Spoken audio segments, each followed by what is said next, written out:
नमस्कार। आवाज देश की में आपका स्वागत है। मैं हूं प्रतिबिंब शर्मा। आवाज देश की में आज हम सीबीएसई के 10वीं और 12वीं के नतीजों को केंद्र में रखकर बात करेंगे छात्र छात्राओं को उनके परिश्रम को मिले परिणाम की।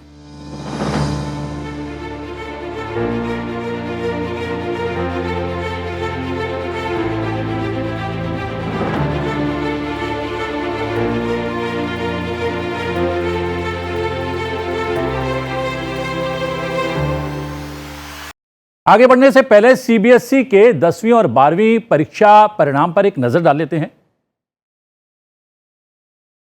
सीबीएसई की 12वीं कक्षा की परीक्षा के लिए 17,04,367 छात्रों ने रजिस्ट्रेशन करवाया था, जिसमें से 16,92,794 छात्रों ने परीक्षा में सम्मिलित होकर परीक्षा दी।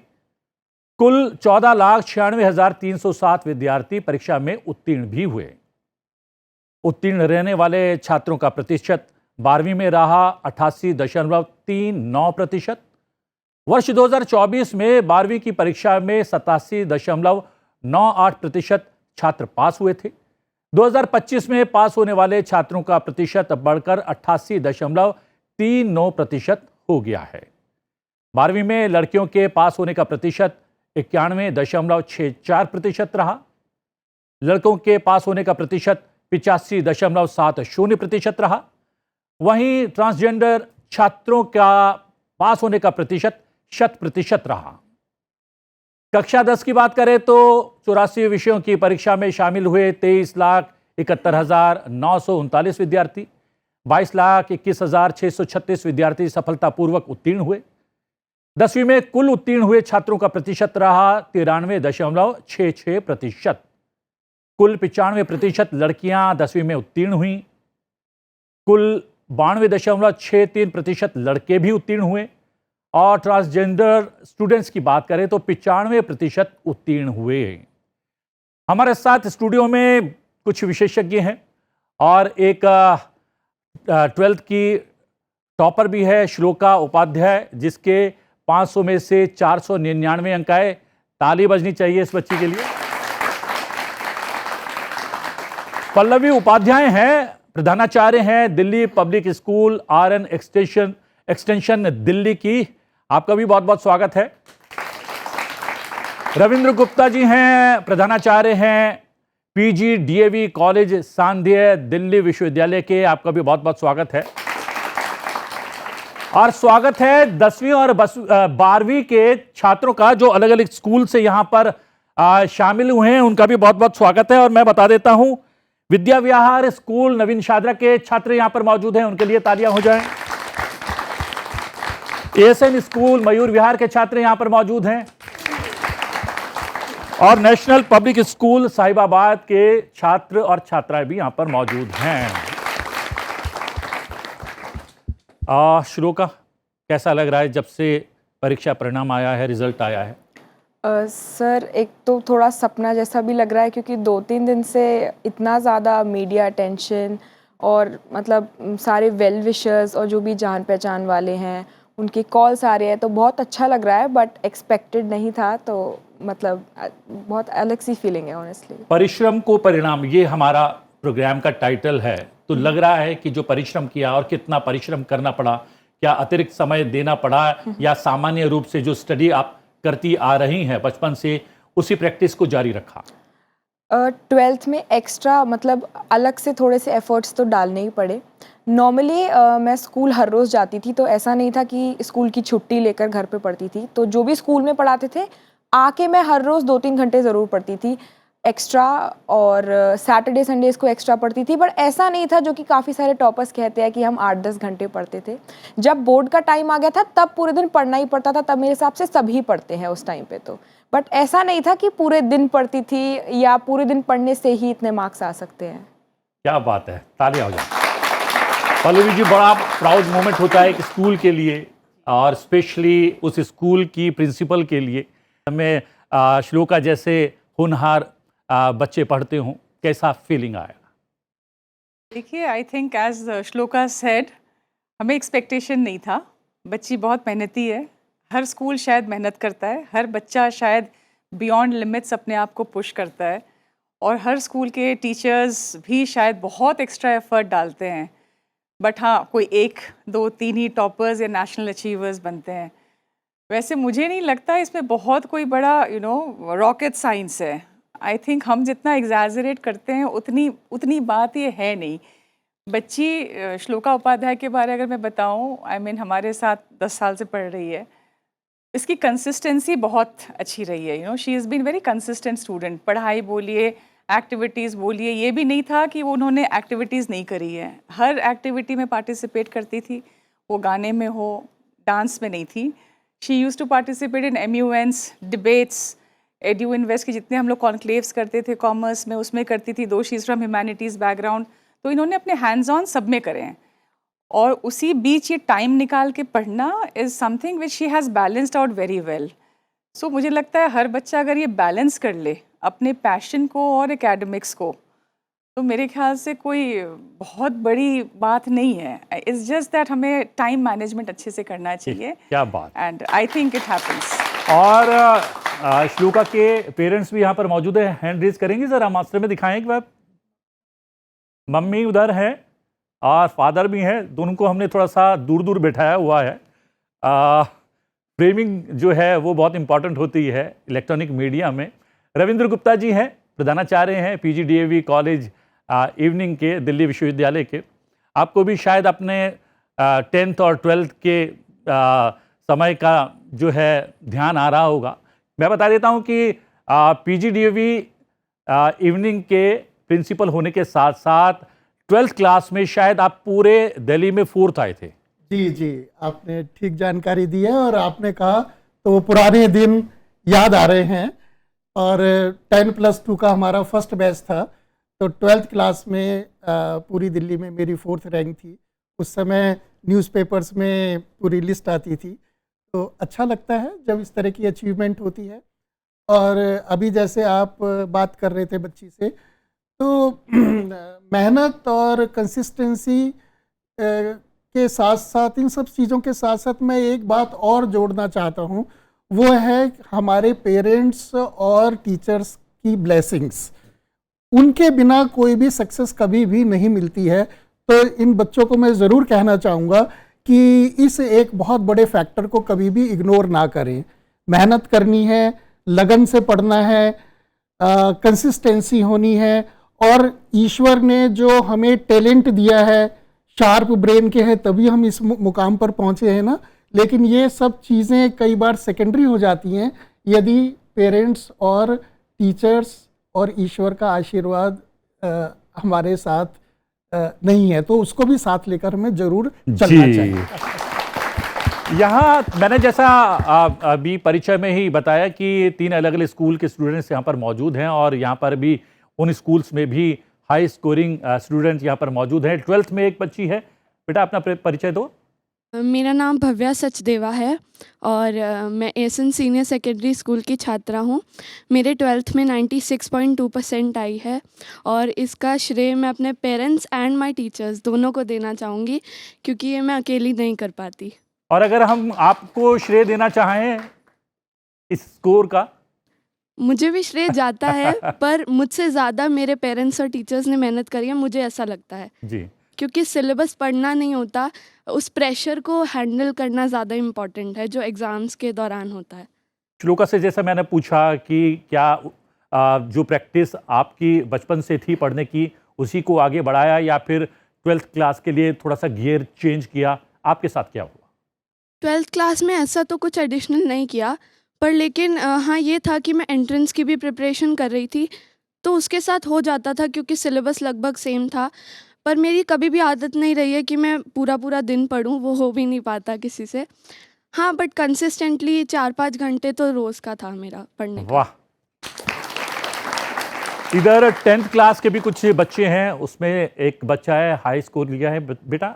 सर, मेरा नाम आशीष वर्मा है। मैं नेशनल पब्लिक स्कूल का छात्र हूँ और मैंने 98.2% स्कोर किया है 10th क्लास में CBSE बोर्ड में। श्लोका, ये तो हो गई जो आपने परिश्रम किया, उसका प्रतिफल मिल गया है, आपने जो है टॉप किया है। एक नंबर पता नहीं कहाँ से रह गया, मुझे लगता है कि 500 मार्क्स भी आ सकते थे। व्हाट इज़ नेक्स्ट, अब क्या? तो मतलब मैं वही टाइम स्ट्रगल करके निकाल रही हूँ। अभी मुझे मेरे नेक्स्ट वीक से CUET के एग्ज़ाम्स हैं, तो उसी के लिए I am preparing right now. और आई एम होपिंग कि मैं जिन कॉलेजेस में चाहती हूँ उन्हीं में मेरे को अपना प्रेफर्ड कॉलेज मिल जाए। उसके आगे फ्यूचर में I am aiming for civil services, तो उसका एग्ज़ाम देना है। CUET के लिए भी कुछ आप लोग बच्चों को बताते हैं, कुछ एक्स्ट्रा क्लासेस होती हैं, किसी तरीके से गाइड करते हैं क्या स्कूल में? कोई तरह की कोचिंग हमारे स्कूल में नहीं होती है, बट हाँ मैं ये बहुत स्ट्रॉन्गली बोलना चाहूँगी, बच्चे अगर क्लास 11th और 12th कॉन्सेप्चुअली इन डेप्थ पढ़ ले तो CUET क्वालिफाई करना या उनके अपने प्रेफर्ड कॉलेजेस में उनकी इच्छाएं जहाँ है वहाँ जाना बहुत बड़ी बात नहीं है। बच्चे जनरली क्लास 11th में आके आफ्टर 10th एकेडमिकली जितने इंक्लाइंड होना चाहिए वो बच्चे होते नहीं हैं। So there is a gap in class 11th और 12th आते ही जो प्रेशर हैंडल करना पड़ता है, कुछ बच्चे कर सकते हैं, कुछ बच्चे नहीं कर सकते। ये प्रेशर तो है, as Shloka has also said, there is pressure but there is a positive pressure. बच्चे को वो हैंडल करना पड़ेगा और वो हम बच्चे को बहुत पहले से तैयार कर देते हैं। हम कहते हैं बच्चों को कि स्कूल में भी हर असेंबलीज़ में कहते हैं, इन लोगों को जब मिलते हैं तभी भी कहते हैं ये प्रेशर तो है, ये स्ट्रेस है, और बट ये स्ट्रेस को हम अच्छे से ले लेंगे, जॉयफुली ले लेंगे तो स्ट्रेस नहीं रहेगा। बट हम यही सोचते रहे कि हम करें क्या, कैसे करें, तब it becomes all the more difficult. So I think हमारे बच्चे they are well prepared for the CUET because they conceptually very in depth strong. So मुझे नहीं लगता इन लोगों ने कोई एक्स्ट्रा कोचिंग करी भी है बाहर, they haven't done it. So teachers and schools जो पढ़ाते हैं अगर वो अच्छे से पढ़ ले बच्चे तो CUET की सिलेबस कोई इसके बियॉन्ड नहीं है, it is all with in your curriculum. मैंने तो कई बच्चों से सुना, उन्होंने कहा कि ऐसा लगता है कि फर्स्ट क्लास से लेकर 12th क्लास तक का सब कुछ आ जाता है CUET एग्जाम में। I should add here because basic concepts है। अभी बेसिक कॉन्सेप्ट जो 9 में सीखी है, अगर ये कॉन्सेप्चुअली स्ट्रॉन्ग है तो कभी नहीं भूलेगी, बट बच्चे वो करते नहीं हैं, you know, so that's how they forget. तो I don't think that is the how CUET is. CUET exam Ravindra ji 3 साल हुए हैं शायद, वो पास करने के बाद आप ही के पास आते हैं, कॉलेजेस में आते हैं, ये बदलाव कितना महत्वपूर्ण है? बहुत महत्वपूर्ण बदलाव है और अच्छा बदलाव है। और देखिए, जब भी कोई नया सिस्टम आता है तो एक स्टार्टिंग में एक ट्रांजिशन फेज होता है, बदलाव का, परिवर्तन का दौर होता है। उस समय प्रारंभ में कुछ कठिनाइयाँ, चैलेंजेस होते हैं, सिस्टम को समझने में समय लगता है, बच्चों को भी, टीचर्स को भी, हम लोगों को भी। लेकिन उसको हमें एक ब्रॉडर मैक्रो कंटेक्स्ट में देखना चाहिए, नेशनल पर्सपेक्टिव में देखना चाहिए। यदि उस तरह से देखें तो यह जो CUET एग्ज़ाम की शुरुआत हुई है, यह बहुत ही एक सकारात्मक बदलाव है और बच्चों से भी अब बहुत अच्छा रिस्पांस आता है। और जिसे हम कहते हैं कि लेवल प्लेइंग फील्ड, उसके माध्यम से यह संभव हो पाया है। बहुत बहुत एग्जाम्पल दिए जा सकते हैं। जब बच्चों की पहले शिकायतें आया करती थी कि मेरा एडमिशन नहीं हुआ, उसका हो गया, इस कारण से, उन कारणों में अभी हम नहीं जाते, लेकिन मुझे लगता है बहुत अच्छा बदलाव है। शुरुआती दौर पर जैसे मैंने कहा कुछ कठिनाइयाँ, चैलेंजेस थे, धीरे धीरे हर साल उसमें इम्प्रूवमेंट हो रहा है। क्या बच्चों के मन में ये नहीं आता कि ये परीक्षाओं का दौर आखिरकार कब ख़त्म होगा? 15 दिन के भीतर एक दूसरे एग्ज़ाम के लिए जा रहे हैं, यहाँ रिजल्ट आया नहीं, एक और परीक्षा, थोड़ा शायद मुझे लगता है। लेकिन पेरेंट्स जो हैं श्लोका, उनसे भी एक्सपीरियंस जान लें। सर, श्लोका ने जैसे कहा कि उसे एक्सपेक्टेशन नहीं थी, उसे उम्मीद नहीं थी, बट मुझे पूरी उम्मीद थी कि श्लोका कुछ ना कुछ अच्छा करेगी। बहुत हार्ड वर्किंग बच्ची है और सबसे बड़ी बात है कि बहुत पॉजिटिव बच्ची है, हमेशा ये सोचती है कि हाँ मैं कुछ कर सकती हूँ। तो हम लोगों को पूरी उम्मीद थी कि श्लोका जो है टॉप करेगी। लेकिन माइक लीजिए, लेकिन पेरेंट्स की जिम्मेदारी कितनी बढ़ जाती है, और जिम्मेदारी इसलिए भी बढ़ जाती है, आस पड़ोस या रिश्तेदार, उनका बड़ा प्रेशर रहता है कि उसके बच्चे के इतने मार्क्स आ गए थे, अब अपने बच्चे को किस तरीके से तैयारी करवानी है, ये एक प्रेशर रहता है। जी, मेरा अपना मानना इस मामले में, अगर हम लोग अपने फैमिली या अपने बच्चे के बारे में सोचते हैं, तो हम लोगों ने ऐसा कभी नहीं सोचा, कभी किसी की कोई चिंता नहीं की कि पड़ोसी या रिश्तेदार या उसके फ्रेंड्स या कोई क्या कहेगा। हम लोगों ने हमेशा कोशिश की है कि हम लोग उसको, बच्चे को, श्लोका को एक बहुत अच्छा पॉजिटिव एनवायरनमेंट दें और कभी उसके ऊपर प्रेशर ना क्रिएट करें कि उसको क्या करना है। शुरुआत से कोशिश की है हमेशा उसका मन जानने की कि वो क्या करना चाहती है। हम लोगों ने बस उसको एक स्ट्रीम्स बताए कि बेटा ये सब ऑप्शंस हैं, ये सब आप चूज़ कर सकते हो। जैसे 10th में या 10th से भी पहले हम लोगों ने बोला था कि जो नॉर्मली पेरेंट्स बताते भी हैं और जो होशियार बच्चा होता है उसको खुद पता होता है कि मुझे किस दिशा में जाना है, पर फिर भी पेरेंट्स का फ़र्ज़ होता है कि वो उसको बताएं कि क्या क्या ऑप्शंस अवेलेबल हैं। तो श्लोका ने शुरुआत से ही मेडिकल या इंजीनियरिंग का फील्ड उसको नहीं चुनना था, तो उसको था कि मुझे ह्यूमैनिटीज़ ही लेनी है। और हम लोग जिस टाइम से आते हैं उस टाइम में ह्यूमैनिटीज़ को आर्ट्स बोला जाता था, जो कि लेना ही होता था कि अरे ये तो बड़ा ही कमज़ोर बच्चा होगा तो शायद ही तभी आर्ट्स ले रहा है। लेकिन ह्यूमैनिटीज़ लेने की उसमें श्लोका का अपना डिसीजन था, जिसको हम लोगों ने सपोर्ट किया। और हमारा मानना है कि सभी पेरेंट्स को बच्चे के डिसीजन को सपोर्ट करना चाहिए। और मैंने श्लोका में ये देखा कि बहुत क्लैरिटी है कि अब कहाँ जाना है। यूपीएससी की तैयारी करना चाहती है बच्ची और हमारी ब्लेसिंग उसके साथ है। और बहुत सारे बच्चे हैं, आप बैठ सकते हैं।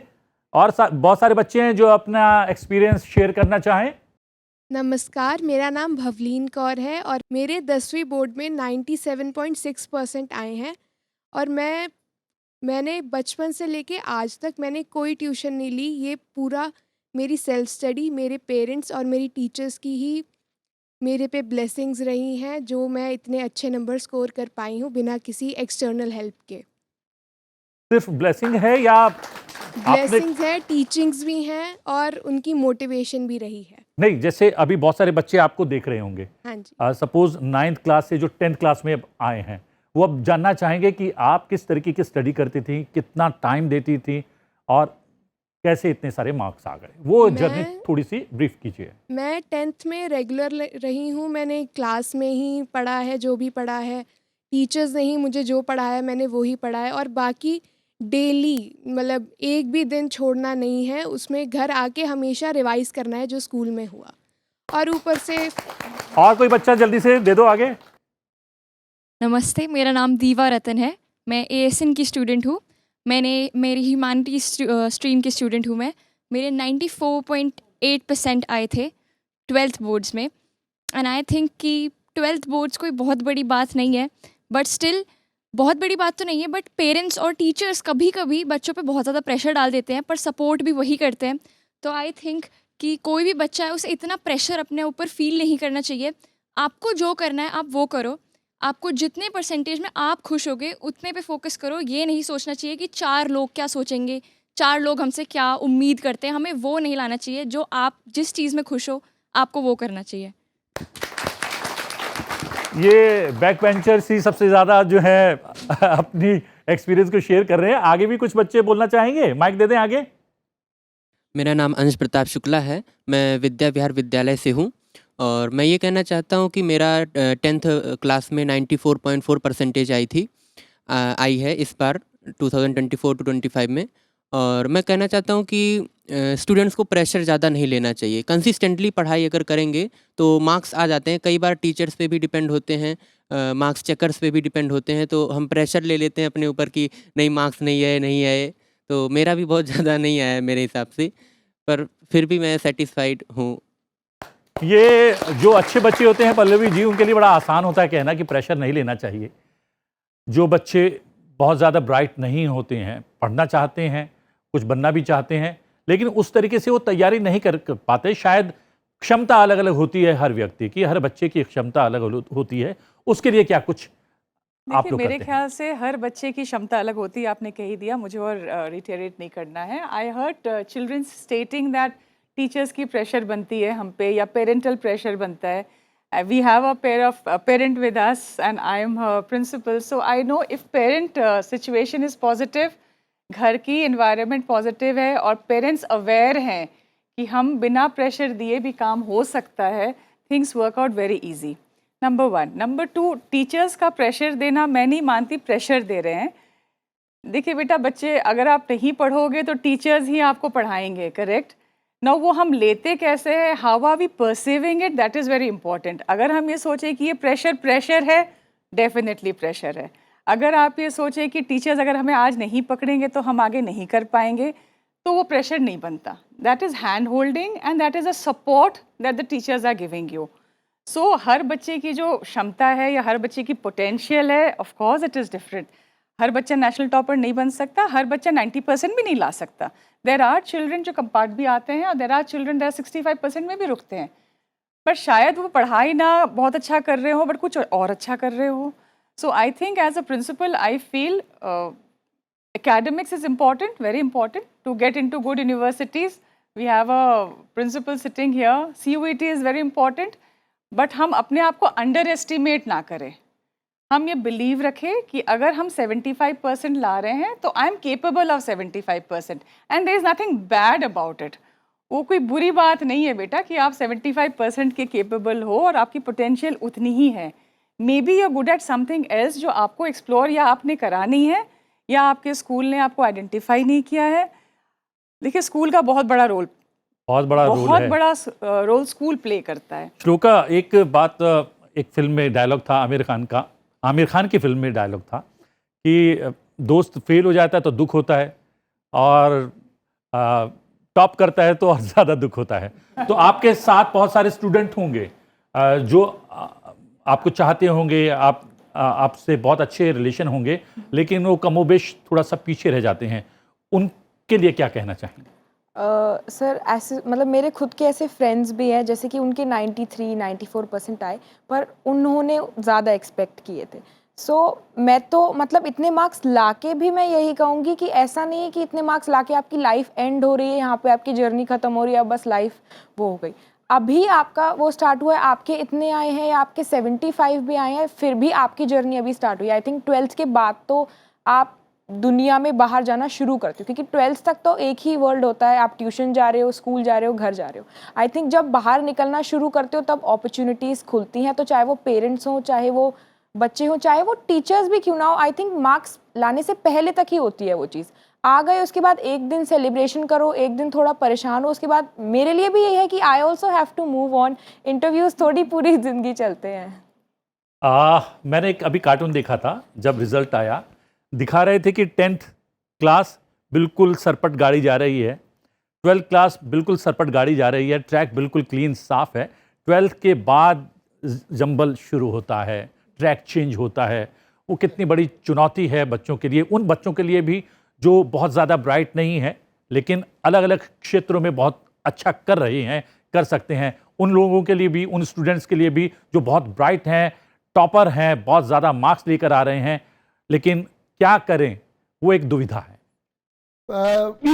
अभी श्लोका ने कहा कि एक नई दुनिया में जाते हैं, उसके बाद तो लाइफ की अलग अलग स्टेजेस होती हैं। लेकिन उससे पहले अभी एक बच्चे ने जो ये प्रेशर स्ट्रेस की बात हो रही थी, तो बच्चों कई बार ये होता है कि टीचर्स या पेरेंट्स जो गाइड करते हैं या काउंसलिंग करते हैं, उस गाइडेंस या काउंसलिंग को हम प्रेशर मान लेते हैं। तो ऐसा ना समझें, और वो हम सबके भले के लिए, आप सबके भले के लिए ही बोलते हैं। तो ये केवल एक मैं कहना चाहता था। और आपने जो प्रश्न पूछा, देखिए स्कूल के बाद जब कॉलेजेस में बच्चा आता है तो उसमें बहुत सारे ऑप्शंस होते हैं। जो एक एनवायरनमेंट होता है स्कूल लेवल पर, उसका डिफरेंस भी आता है, वो भी फ़र्क होता है। सो कॉल्ड लिबरल होता है थोड़ा एनवायरनमेंट, डिसिप्लिन को प्रायोरिटी नहीं दी जाती, ऐसी बात मैं नहीं कह रहा, लेकिन हाँ कंपैरेटिवली थोड़ा लिबरल होता है और बच्चा अपने आप सोचे, डिसीजन मेकिंग करे, इस तरफ हम ज़्यादा ध्यान देते हैं जैसे जैसे बच्चा हायर एजुकेशन की तरफ जाता है, क्योंकि मैच्योरिटी लेवल भी उसका चेंज होता जाता है। एक बात मैं यहाँ ज़रूर जोड़ना चाहूँगा कि जब से NEP 2020 राष्ट्रीय शिक्षा नीति 2020 आई है, तब से स्कूल और ख़ास तौर पर कॉलेज लेवल पर जो एजुकेशन है उसमें बहुत बड़ा बदलाव आना शुरू हो गया है, पॉजिटिव बदलाव आना शुरू हुआ है। अब ज़्यादा फ्लेक्सिबिलिटी है, बच्चे के पास ज़्यादा चॉइसेस हैं, मल्टीपल एंट्री और एग्जिट की पॉसिबिलिटी है। तो इन सारी चीज़ों को भी समझकर बच्चे को आगे एक्सप्लोर करके और उसका फ़ायदा उठाना चाहिए। जी चलिए, समय समाप्त हो रहा है। चलते चलते श्लोका, जब हम अगले पड़ाव पर मिलेंगे वो कौन सा पड़ाव होगा? सर उम्मीद तो यही है कि अब जब 5 साल या जब भी वो हो सिलेक्शन, तो अब यूपीएससी के रिजल्ट के बाद ही मिले हम लोग। चलिए, बहुत सारी शुभकामनाएं। यूपीएससी क्लियर करो, टॉप करो। एक बार फिर से हम एक कार्यक्रम रखेंगे आवाज़ देश की में, आपको बुलाएंगे, आपसे बात करेंगे, आपके एक्सपीरियंस लेंगे। अभी के एक्सपीरियंस के लिए बहुत बहुत शुक्रिया, धन्यवाद। Thank you very much. आपका भी बहुत बहुत धन्यवाद पल्लवी जी, और हमेशा के लिए आपने अपनी विशेषज्ञता से खास बना दिया इस कार्यक्रम को। बहुत बहुत धन्यवाद। और धन्यवाद जो भारत की आवाज़ बनकर यहाँ पर स्टूडेंट्स बैठे हैं 10th क्लास के और 12th क्लास के, आपको भी ढेर सारी शुभकामनाएं। आवाज देश की में आज के लिए इतना ही। आवाज देश की में आपसे फिर भेंट होगी एक नए विषय के साथ। फिलहाल मुझे आज्ञा दीजिए, लेकिन देखते रहिए सनसेट टीवी। नमस्कार।